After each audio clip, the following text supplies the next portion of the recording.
So we should be live. Hello, everyone joining us in today's LinkedIn Live. We've got a minute or so to go, but we thought we'd just get started, let people write some comments, introduce yourself, have a little chat in the comments box and just test all of that out.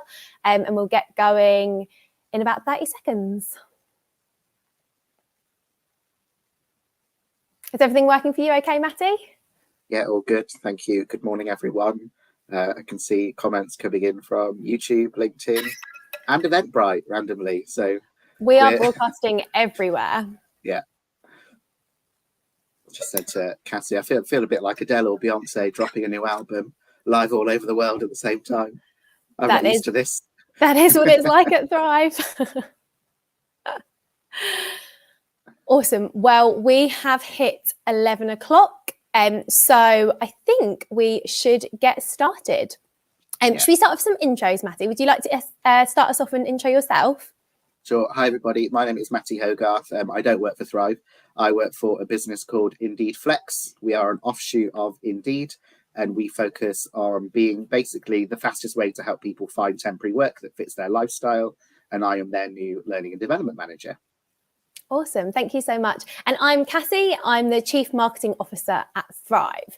And what are we talking about today? Well, if I just add this to our stream, hopefully everyone can see our slides. We're talking about how we tap into marketing principles and leverage them for the world of learning. So everything that Matty and I discovered today kind of resolves around solving some key challenges, which I will hand over to Matty just to set the scene and talk about what it actually is that we're covering and the purpose of why we're talking to everyone today. Yeah, I mean, this was born out of a conversation we had way back in January, when I didn't feel like the team that I was in at the time, we were quite getting this right. There were three challenges that we were struggling with. One was around getting learners' attention, because we had a lot of different systems, not just learning systems, just digital systems that were always fighting for our people's attention. I didn't think we'd built or maintained a really good or credible brand identity, and that might not register as an immediate thought in L&D professionals' minds, but I do think it's really important that you do that, and we'll talk more about it later. And I didn't think we were driving engagement as consistently and as thoroughly as we should be doing. So I gave you a call and said, will you come and deliver a session, please, to help us start to think about this in a different way and make some inroads into doing this in a better way, leveraging marketing. And that's kind of what led us to today and us covering this topic. Actually, Matty was the first one that actually kind of started to request some of this service. So we helped him and the team out, obviously, as he said, way back in January. If you are feeling some of these challenges, comment in the chat. What challenges are you facing? Does this feel super relevant to you? We'd be really interested in hearing more. So what we're going to do now is we're going to cover 5 key steps to adopt a marketing approach and start to solve some of these obstacles. So what's step 1? Step 1 is knowing your audience. As marketers, we naturally tap into our audience's minds to get under the hood of actually what really makes them tick. So how do we turn that boring snore into a standing ovation for all of you?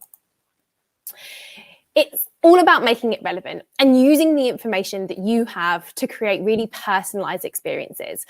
Let's be honest, if you were going to be looking for a new learning platform, you'd be looking for things like personalization, things like machine learning, things like your platform understanding your learners' skills, interests, behavior, and tailoring that content to them. So why not take that one step further? Like, let's apply that to the messages that we send, apply it to the content that we create too. And within Thrive, we have a ton of data and analytics that we can tap into that gives us real insight into things like behavior. So as you can see in the graph, we can actually see the best day and time of the week people are most active, and we can actually start to filter that by audiences and really tailor what times certain segments or audiences are most engaged with your learning or with your platform.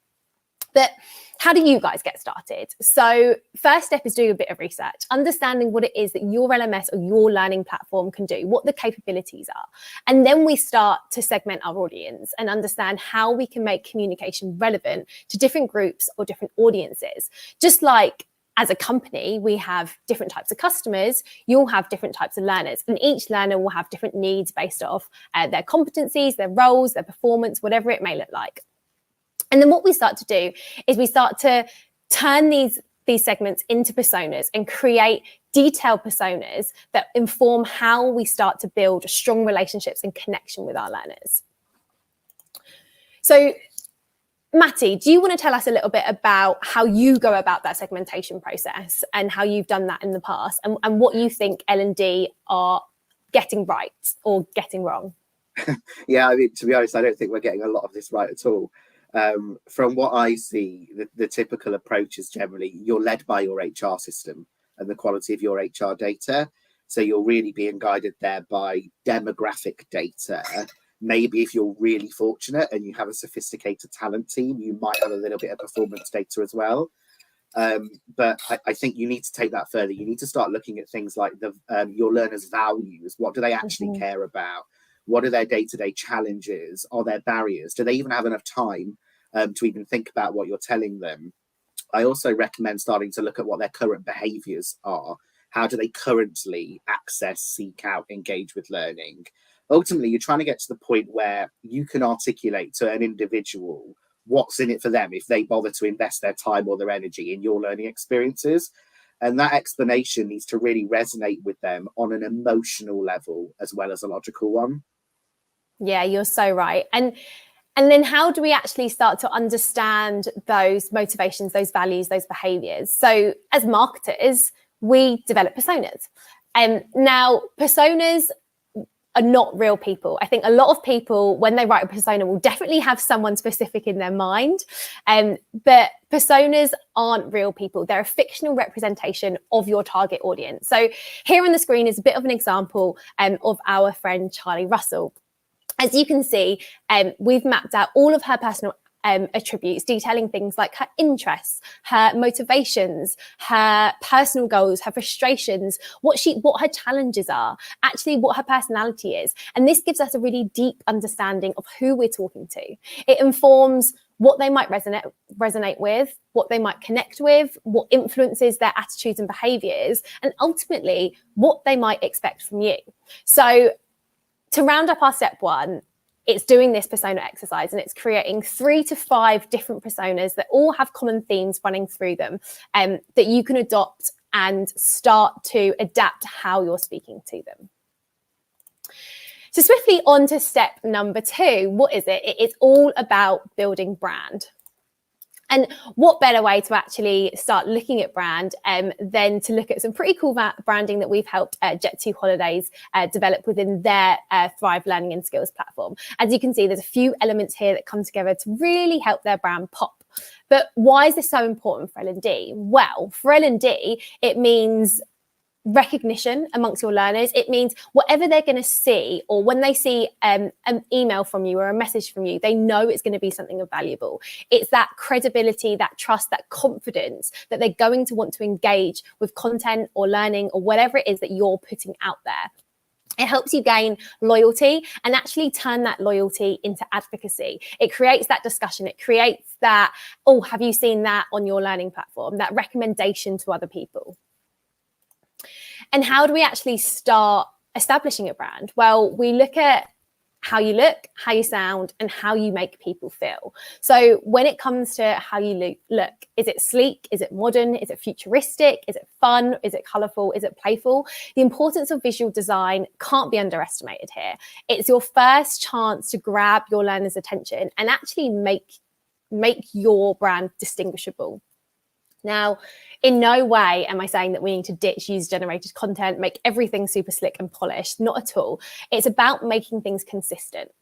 So as you can see in that Moonpig example, in the top right, we can see that although they're posting things themselves, they've used a really nice thumbnail, which they can just drag a user-generated content tile into and upload that, and it's in keeping with the theme of their platform. So there's loads of free tools available to help you do this. Things like Canva easily helps you create these eye-catching elements for your learning platform. And then how you sound. So how you sound is all about your messaging, your tone of voice, and that's a vital cog in your brand machine. So defining how you sound is really important. Is it human? Is it friendly? Is it simple? Is it direct? Is it jargon heavy? Is it technical? However you look at how you sound, you need to think about entertaining and treating your messaging like their headlines. So whether you're writing a blog or an article, or you're uploading a new piece of content, you need to think about what's going to inform, intrigue, and get a conversation started. Think about how you can leverage marketing tools like blog title generators. It's something that you might want to use, that you can just find free on Google if you Google it, and it'll help you start to create some of those clickbait titles. And then ultimately, a brand is how you make people feel. How do you make people feel energized and curious and empowered to chase their own development? Ultimately, it's that reason why you should make people care, what they're going to gain from it, and why they're going to do it there and then. And I know, Matty, you've got a lot of stories around brand and your own mantra that you use to test brand. So I wonder if you wanted to tell everyone about that today. Yeah, I mean, we were preparing for this webinar last week, and I accidentally said out loud something that I've said in my head for years, and I never admitted it because I always thought it sounded really lame, but I'm going to share it with you all now this morning. YOLO. So I think there's two things. I think, one, taking brands seriously in your platform will make a difference. In my head, I always think about, does it pass the Tinder test, which explains the graphic? You know, if you start to think about your platform or your proposition as you're trying to stand out on a dating site, you're trying to have somebody make an emotional connection to you just from their first kind of viewing of you, how would you go about building that profile? Because I don't think we often set our systems up like that. So there's an example there, a business I used to work in Bally's, of our platform with Thrive. And there are a couple of things that we did. One was, you can see on the banner header, that red block with all of the colourful bees. We added our secondary colour palette to our headers on our system, because then we started to stand out from all the other systems that just had the red banners. So immediately distinguishing ourselves. You know, that was our Tinder profile photo, if you like. And then we built a narrative around the bee. So our system was called Beehive. We had lots of other systems that started with the letter B. So we changed the letter into the animal, and we built a story around that animal and what it meant for learning and performance. And that was our Tinder bio. Another thing that really helped us was we gave each function its own identity. So almost like having sub-brands within the main brands. So somebody from tech, for instance, would land on our platform, and because they could easily identify with their sub-brand, it meant that they could immediately see what was more likely to be beneficial for them on the platform. And I don't think we take this seriously enough in L&D. It's a missed opportunity, because when you do this branding stuff right, particularly on your system, what a good one will do, a good brand, is it will help guide your people's journey at work. It's what makes you make the decision of what to do and where to go next. It's a key component of the learning experience. It's the starting point. So it's really, really important, you know, that you start to think about it. And if that's useful to you, think about, would this pass the Tinder test? If you landed on this platform, would you swipe right? Would you swipe right? I absolutely love that. So if you take away anything today, we need to take away, would it pass the Tinder test? So on to the next step. So step number 3 is all about positioning and creative. How do we bring all of these elements together? How do we bring how you look, how you sound, how you make people feel, how do we bring that all together and create a bit of a wow moment? So it's all about standing out from the noise. It's through combining messaging and creative that we can really grab and hold our learners' attention. Just like Harry Styles stands out, makes an impression, entertains, and get your school learners to fall in love with you. That's what we want to do. We want to be more Harry Styles. I just wanted to fit that gif in there, so I just had to do it somehow. Any excuse to look at Harry Styles. Any excuse to look at Harry.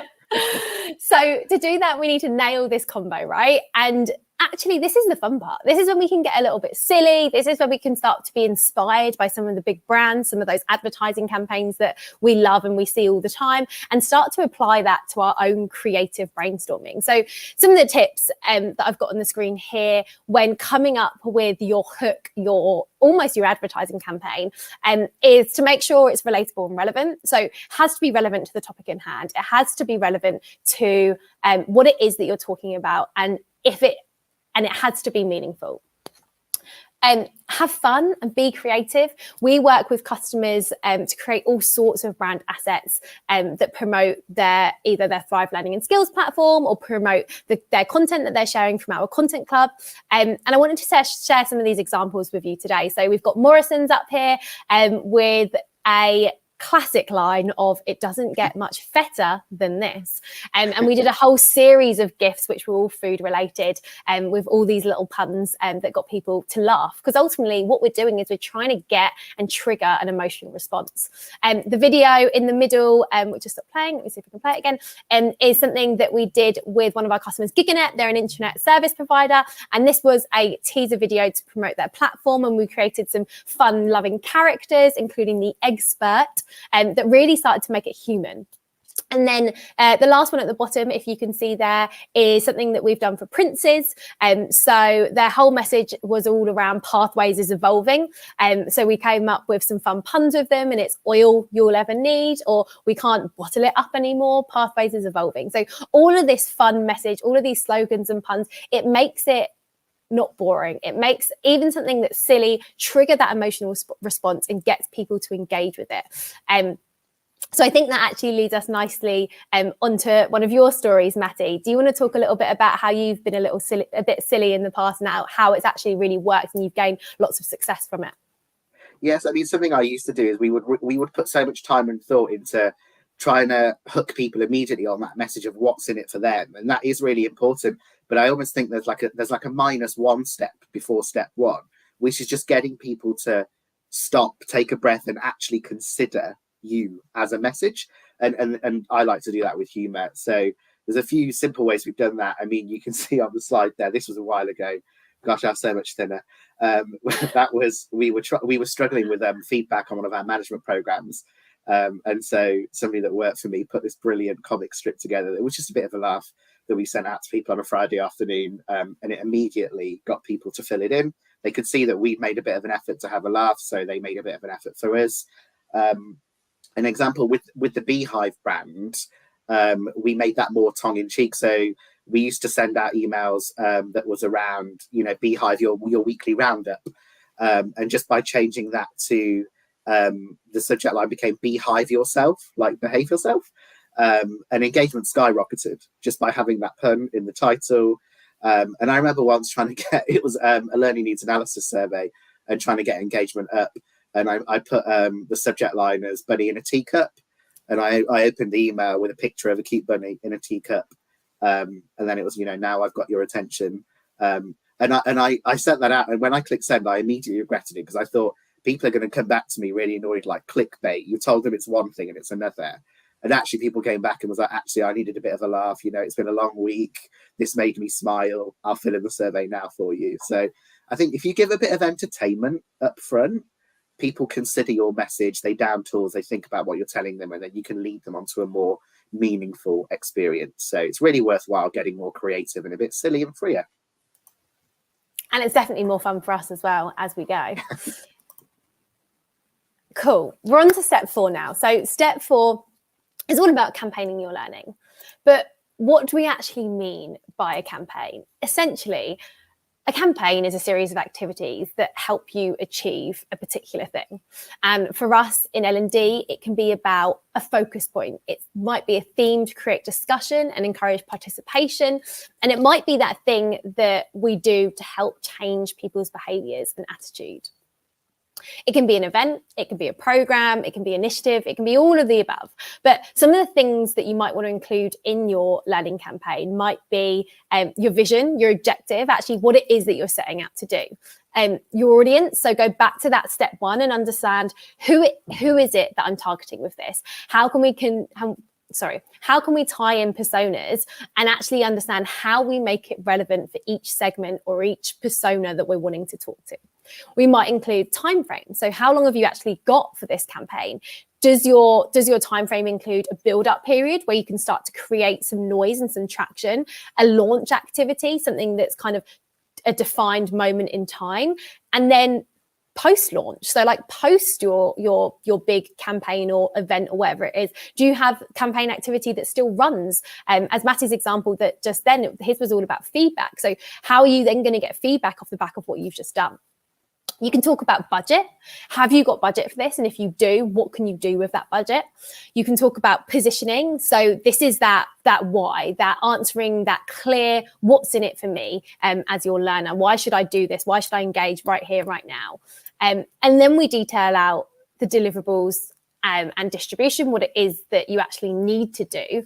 And then lastly, actually, what does that people power bit look like? So actually, you're not the only person that's going to be running this campaign. You're going to want contribution from the team. You might even want contribution from your learners to get involved in user-generated content and upload content onto your platform for you as part of this campaign. So what does that people power look like? How do you get other people involved? And one of the questions that we get all the time, and it was certainly a question, Matty, that you came to me back in February around, was, but how do we pick a campaign focus? You know, we're being pulled in lots of different directions to deliver lots of different programs and content around different things. How do we start to prioritize what's important? Well, how we do that is we actually start to group campaign ideas and align them to your either team's vision, your company objectives, what your people care about. But what we start to do is we start to link campaigns back to those key objectives. And this is a great way to prioritize actually what's important and actually restore some meaning behind what you do. So we've got a few little examples here. Your objective might be to create a people-first culture. So what actually throughout the year, when you're sitting down and you're kind of planning your next 6 months to 12 months, what topics feed into that? And if you're being pushed to cover different topics that actually maybe don't feed into that, actually how can you start to prioritize and understand, okay, this is what feeds into our objectives. So this is what's important for us this quarter or this half of the year. And from there, you can actually decide what content and initiatives fits into those campaigns and the best time to run them. But ultimately, what comes out of this mapping exercise is the direction for your campaign strategy. And then we go on to content. But just before we do that, I think it would be interesting, Matty, for you to talk a little bit about some of the campaigns that you've run and actually what's made them successful. How did you plan them out and what were some of the outcomes of that? Yeah, I mean, I think a good example of this is when we launched the platform. And we made a conscious decision really early on. And I often give L&D teams this advice is to let go of the launch, because everybody puts all of their eggs in that basket, whether it's a platform or it's a new program or a new piece of content. They build around launch day or that launch event, and they'll get everybody in the office and they'll give them all cupcakes and everybody will have a great time. But then they go back to their desk and the world carries on. So we made a conscious decision up front that we weren't going to have a really big, tada launch. What we did instead is we went and found some early adopters or champions, whatever you want to call them. We sought out people in the business that we thought we could partner with, that this would genuinely add value to their working life, and that they could share their stories with other people as well. So we gave them early view of the platform. We asked them to upload and share their own content on the platform. So then when we went live on Go Live Day, the first thing that our people saw was content from their people that they were used to working with. And then we had a series of meetings and webinars, etc., post the launch day, where we would go to really granular teams or specific parts of the business that were working towards similar goals and talk to them about how we thought the system could help them. So it took a lot more time and effort, absolutely. But I think having that focus on more of a drip campaign over time rather than a big upfront launch, that really helped us. It also meant, because we stretched it over time, we were getting real-time data coming in. The platform was really useful for this, that we could then use that data to inform our approach. So we were being led by our learners rather than by our own assumptions. And we got phenomenal first few months engagement numbers. It was really, really valuable. Thank you, Matty. And that leads us really nicely actually on to our last step, step 5, which is all about content and distribution strategy. And who better to talk about communication than Kris Jenner? She's actually not joining us today. It is just me. But I had to get a Kris Jenner gif in there because we love Kris Jenner. So for our last step, let's just do a little bit of a recap. What have we done so far? So we've established who we're targeting We have identified our brand identity. We have brainstormed some different ideas to entertain and position our messaging and creative. And we've identified some of those key campaign priorities and how we would start to plan and approach campaigns. Now it's time for content and distribution strategy. This is the part where it's all about how we get the word out. So step one is getting resourceful with your content. So when you pick a content topic, we have to break it down. And this is actually a really simple SEO tactic that we in marketing use to gain authority over a certain topic. And we can easily apply it to our platform. And a lot of our customer success team actually do this with our customers and go through a similar exercise. So instead of uploading kind of one big course, actually we really encourage breaking it down into smaller digestible chunks that you can release over time. The important thing is that we make it searchable. If someone's searching for answers or typing in a question, you've got that piece of content that will resurface and will give that person that answer when they need it. And ultimately, like, you don't have to create everything yourself anymore. You can tap into what you can curate too. So you can see on the left-hand side, we have kind of all these examples of things that you might want to create yourself. But on the right-hand side, we might have examples of things that you want to curate from the web, from your learning libraries, and from YouTube, you know, whatever it may be. It might be even something that your learners want to share and upload, things that they've found as well. And what this does is it actually brings together a content strategy that allows us to have enough content that we can spread it over time and have that key piece of activity in the middle that it's all kind of centered around. So when we say we're wanting to spread this over time, what does that mean? And I'll talk a little bit about an omnichannel approach in a little bit, but I wanted you, Matty, to just share a little bit about how you might have got resourceful with content, and if you've got any tips for our audience listening around how that you can kind of get more, I guess, more from your content.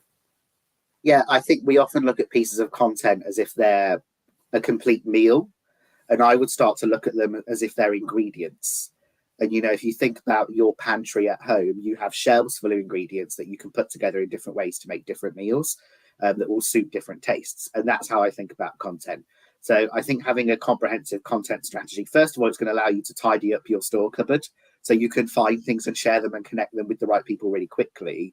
But then start thinking about how you can swap things around or put them in a different order, take things out, add things in, give them to different people at different times in different ways to really get the most out of your ingredients. You can get the most, you can create the most meals. It's going to allow your learner to self-serve a lot more. If you've got a content strategy that's more bite-sized in a way that people can curate themselves, they can then start to pull pieces into their own pathways and share it with their own teams. That's very much what happened with our system. We got to the point where 80% of the kind of pathways on our system, they were led by our people, not by the learning team, which is exactly where we wanted to be. And ultimately, it's going to save you a load of time and money. We found that just by being more sophisticated with how we marketed and packaged the materials that we'd had before launching the Thrive platform, we were saving, 50% on average in terms of what we were investing, because we were doubling our audience. So huge real-time business value, as well as it just being a nice experience for your learners as well. Love it. Thank you, Matty. And just to go back to that kind of not once and dump approach, I guess. In marketing, we call this an omnichannel approach. So essentially, you're not pushing out something once and hoping people see it, but actually you're sharing it across multiple channels, and channels that are usually can be connected, that can refer to each other, where your messaging is consistent across all of those channels. And actually the focus is on your audience, meeting them where they're at, not the other way around. So we had a bit of a fun exercise that we wanted to do with everyone on the call, and we thought it would be a really good opportunity to use the chat. So our question to all of you is, where do your audience spend their time? So if you just want to chuck in a load of answers in as comments in the chat and let us know, where do your learners spend their time? Is it on their learning platform? Is it somewhere physical? Is it a physical location, somewhere in the office perhaps? Do they spend their time on instant messaging? whatever it is, chuck in a load of ideas and let us know where your audience are hanging out. And we'll give it a minute for you guys to enter this. My So we've already favourite got one answer to there. this, I'll give you one, Cassie, whilst people are typing. When we did this activity in our team, I remember one of the people in our team said that she spent a lot of time applying her makeup in the mirror. So could we put a QR code on the wall next to the mirror that would take you to a personal branding course on the platform? I absolutely love that. So things like that. Yeah, you can get really creative with this stuff. It's not just technology. People are real people and they do connect in the real world as well. Absolutely. So we've got Dylan, front of house, Ian, SharePoint, Gemma, Slack, Shirley, instant messaging, Ian, Teams, Laura, Teams, Scott, Teams. We're getting a lot of Teams. Oh, this one's a nice one from Stephanie, chats, meetings, currents pages, did that say? And town halls, that's cool. Asking other colleagues, that's a nice one from Hannah Ryder. We've got another one here from Jackie, Google Teams, social media platforms. Okay, and they keep coming in. Operations. But think about like non-digital spaces as well. Like think about your smoking area, think about your kitchen where people are making coffee. Like where can you meet your audience? That classic water cooler moment. Exactly, yeah. So we've got Anna, chat, Google Meet, Zoom, in person. Has anyone put their learning platform yet? We had an LMS further up. I saw that. We had an LMS. Oh, yeah. Gemma's got an LMS. Avisha, yeah. Awesome. Okay. So what do we do with all of this? Carrie's got one in there. That's meeting rooms, office, coffee stations, kitchen. Love it. Love it. Love it. Love it. So what do we do with all of this? Well, we have kind of this 5-step distribution plan that we encourage all of the people that we work with and our customers that we work with to essentially pick up. And this is kind of one that I've pre-populated earlier, but all of the stuff that you've messaged to us today, you can actually populate into this 5-step plan too. So the first step is sharing what it is that you have on your key channel with your key messaging. So whatever that may be, it's sharing, getting something out there as a first point of contact of this is our key messaging, or this is our campaign, this is what we want to talk about. Then it's all about spreading the word. So how can you spread the word to different through email, through some of those instant messaging platforms that you've just messaged all of us? Can you submit it to your comms team? Can they help spread the word? It's about reaching people and spreading the word yourself and how you can do that. Then this is the bit where you start to create more content and get resourceful. So all of that content approach that Matty and I were just talking about, then you start to deliver that and drip feed it over time. So you've not just put out your first point of messaging and you've just left it. Actually, all of this stuff, maybe it's a video, maybe it's an article, maybe it's a selfie video, maybe it's a GIF, maybe it's your graphic, maybe it's a piece of print, maybe it's your advertising campaign that was so funny that we just talked about, maybe it's an asset from your content library. For us, it would be something from our content club to support that campaign. Whatever it may be, you start to drip feed that content over time that feeds into that key objective, that feeds into that first point of call. All of that is content that's supporting your main message. Then you think about communities and channels. And this is what we've just asked you to share with us today. So communities, what communities do you have? Ultimately, the difference between communities and channels is community is a group of people where you would expect a response. You want to create discussions. And channels in a digital world, a lot of that does involve communities as well. Think about social media. But ultimately, a channel is somewhere where you might post something and it tends to be one way. You might get a communication line, but it tends to be one line communication. So that involves your doing the makeup in the mirror and putting your QR code on the mirror, or, something in your kitchen, something on your desk, something more physical. And for us, this really helps us think about our distribution plan and actually not following that once and dump approach and starting to get a little bit more clever with how we actually reach different people in places that they're already hanging in. And I think that for us is what we want to do as not only marketers, but as learning teams. We want to meet people where they're already at. So hopefully that was a little helpful exercise that you can all go away and actually do in the office or working from home this afternoon or tomorrow.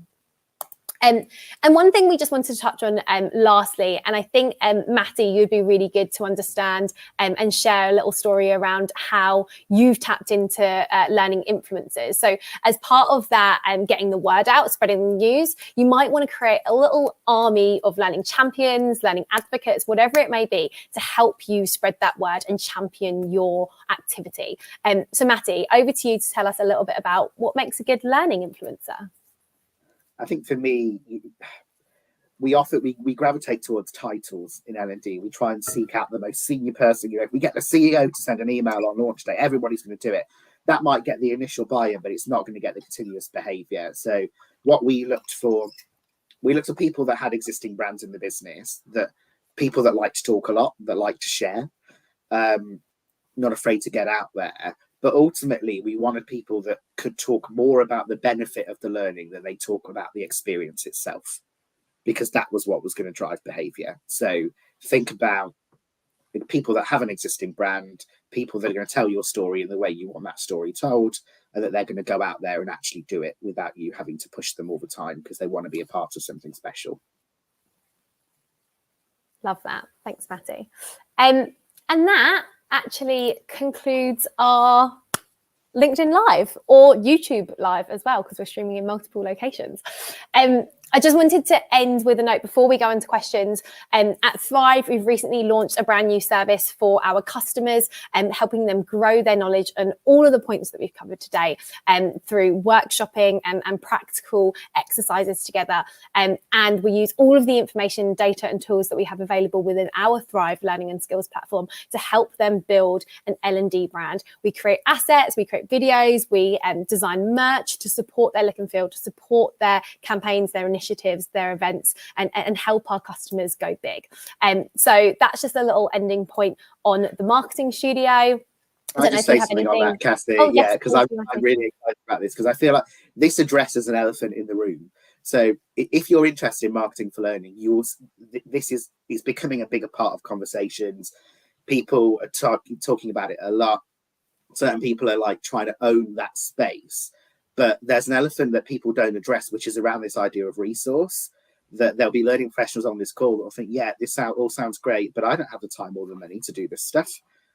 So it's just a lovely idea. What this is actually going to do is allow people to take the interesting and the exciting ideas and make it practical.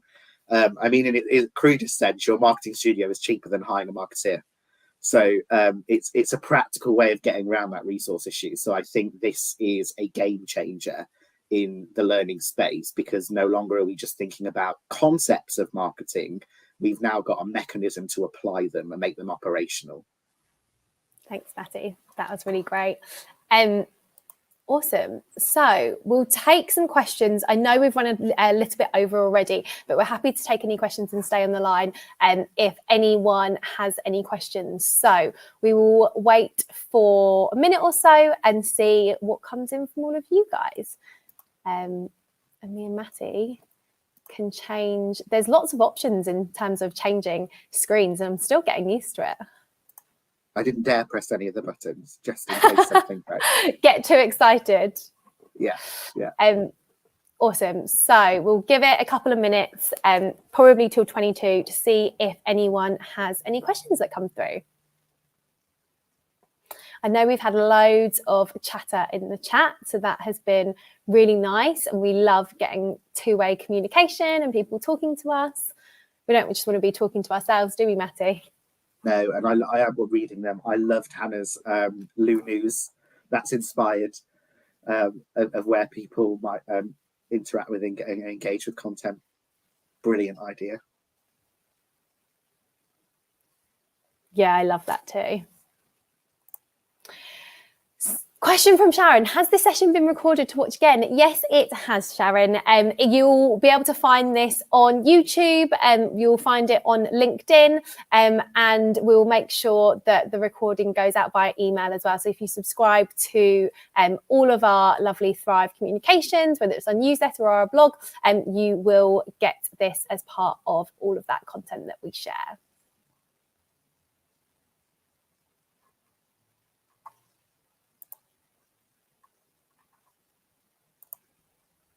And we've got a thanks from Hannah. Thank you, Hannah. Thank you so much for joining us.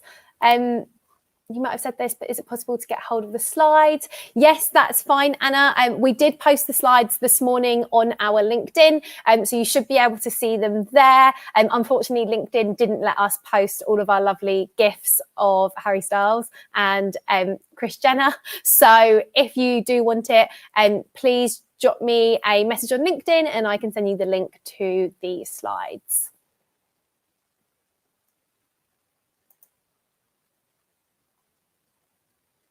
Someone else has added QR codes in the toilets as part of their launch as well. It's the way forward. We had a really complicated coffee machine in the office. So QR code with a video on the platform that shows you how to make a coffee on the machine improves people's days instantly. Little things like that. Love it. It is the little things. And we've got an interesting question here from Anna. So Anna's question is, for multi-gen, some people find GIFs, memes too chatty, a bit patronizing. Is anyone else experiencing this?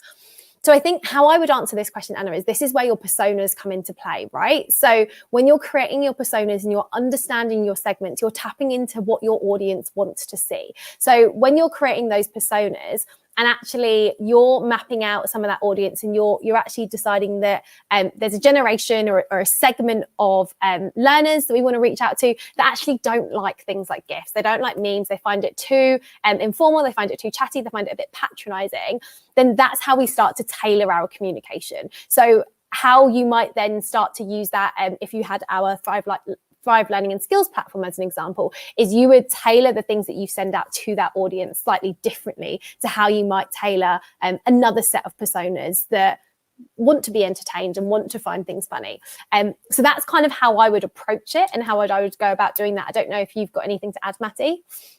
No, I'd agree. I think data is your friend. Lots of the time people will tell you they like something and then you give it to them and it doesn't have the desired behavior that you want. So I'm cautious about being led by opinion. I would say A/B test it. Have the same pathway content-wise, but with slightly different messaging, slightly different tone of voice, delivered in different channels, deliver it to different audiences, and see what is most successful, and then be led by that data. Is how I would approach that. Hopefully that helps a little bit, Anna.